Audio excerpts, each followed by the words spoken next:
এখন কি ফেরাউনের হৃদয় আরো কঠিন হবে? যদি মিশরের সৈন্যরা আমাদের অনুসরণ করে তাহলে কি হবে মুসা? মাবুদ তখন তার সাহায্যের হাত বিস্তার করবেন। কেন বিশ্বাস করতে পারো না? আল্লাহই পরিচালিত করবেন।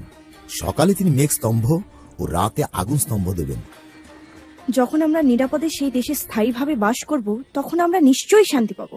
মুসা, লোকেরা ক্লান্ত হয়ে গেছে মুসা, তারা এখন থামতে চাচ্ছে। তাদেরকে বলো যে আমরা থামতে পারি না। দেখো, মেঘস্তম্ভ আমাদের সামনে এগিয়ে যেতে বলছে। এখন এখানে আমাদের অবশ্যই থামা উচিত মুসা। এখন আমরা মুক্ত মরিয়ম, একেবারেই। আমরা আমাদের মাবুদকে অনুসরণ করব। যতক্ষণ তিনি আমাদের চলতে বলেন চলব। আমরা এটা থেকে বিরত হব না। বিষয়টা যদি এমন হয় যে শুধুমাত্র যদি এক পাও এগোতে পারি তাহলেও। এটা নিশ্চয়ই কোনো প্রতিযোগিতা নয়। সবসময়ই আমরা শুধু পরাজিত মানুষ, শুধু আত্মার জোরেই চলছি। শেষ সীমায় আমরা সমুদ্রের পাড়ে গিয়েই থামবো। মুসা, মুসা, আমরা বিপদে পড়তে যাচ্ছি। ওদিকে ওটা কিসের মেঘ? মিশরীয়রা, মিশরীয় সৈন্য, ঘোড়া চালিত একটি গাড়ি, তার মধ্যে একজন নেতা তলোয়ার এবং বর্শা নিয়ে অনেক সৈন্য। ফেরাউন কি তাদের সঙ্গে? এগিয়ে আসা সেনাদের মধ্যে আমি ফেরাউনের পতাকা দেখছি। এখন আমরা কি করব মুসা? মাবুদ বলেছেন, আমি ফেরাউনের হৃদয় কঠিন করব যেন সে তোমাকে অনুসরণ করে। তখন আমি ফেরাউন ও তার সৈন্যদের উপর গৌরবান্বিত হব, এবং তখনই মিশরীয়রা জানবে যে আমি সেই আল্লাহ মাবুদ। তুমি সবসময় এটি জানতে, কেন আমাদেরকে বলনি? সবাই বলছে এখানে এই মরুভূমিতে মরার চেয়ে মিশরে আমাদের গোলাম হিসাবে থাকাই ভালো ছিল। কেন আমাদেরকে ওখানে রেখে আসলে না? মিশরে যেখানে কাজ করতাম দাস হিসেবে আমরা ভালোই ছিলাম। ফিরে গেলে কি হবে? চলো ফিরে যাই, ওরা আমাদের ফিরিয়ে নেবে। শোনো, আমরা ফিরে যেতে পারি না। ওই দেখো মাবুদের মুক্তির পথ।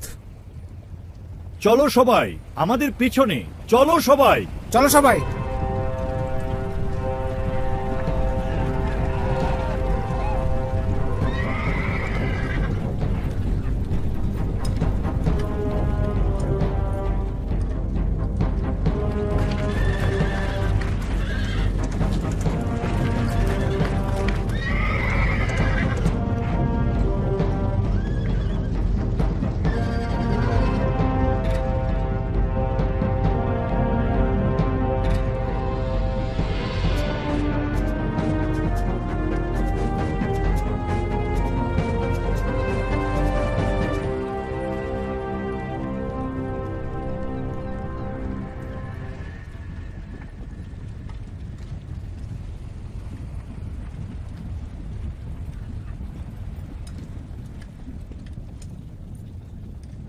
ওই যে মুসা, সে কি এখন কিছু করতে পারবে?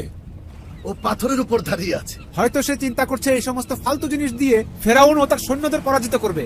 মিশরীয় বাহিনী আমাদের পিছনে এবং সামনে সমুদ্র। আমি সাঁতার জানি না। মৃত্যু আমাদের জন্য অপেক্ষা করছে। আমরা সবাই মারা যাব।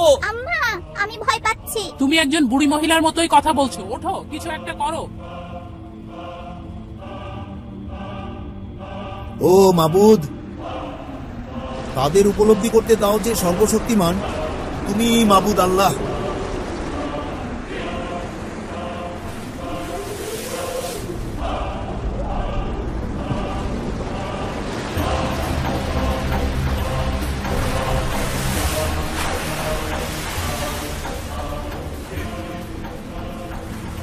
ও মাবুদ, যেখানে কোনো উপায় নেই সেখানে মাবুদ আমাদের জন্য একটা উপায় খুলে দিয়েছেন।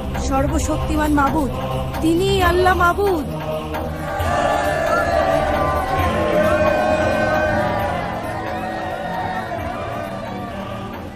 সবাই এগিয়ে এসো, সমুদ্র পার হও। চলো তোমরা সবাই আমার পিছনে, চলো।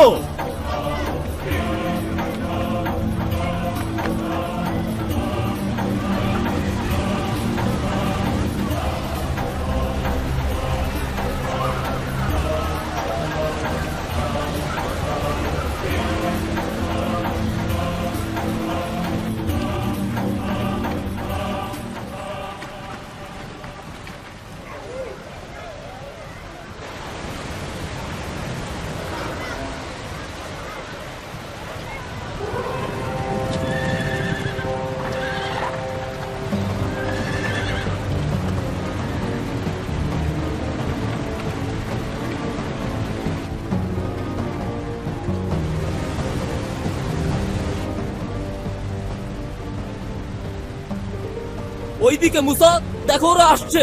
তোমার আল্লাহ কিসের অপেক্ষা করছে মুসা? আমি এই সমস্ত কিছুই আর সহ্য করতে পারছি না। কেন তোমার মাবুদ শেষ মুহূর্ত পর্যন্ত অপেক্ষা করছে মুসা? তাকে এখনই কিছু করতে বলো।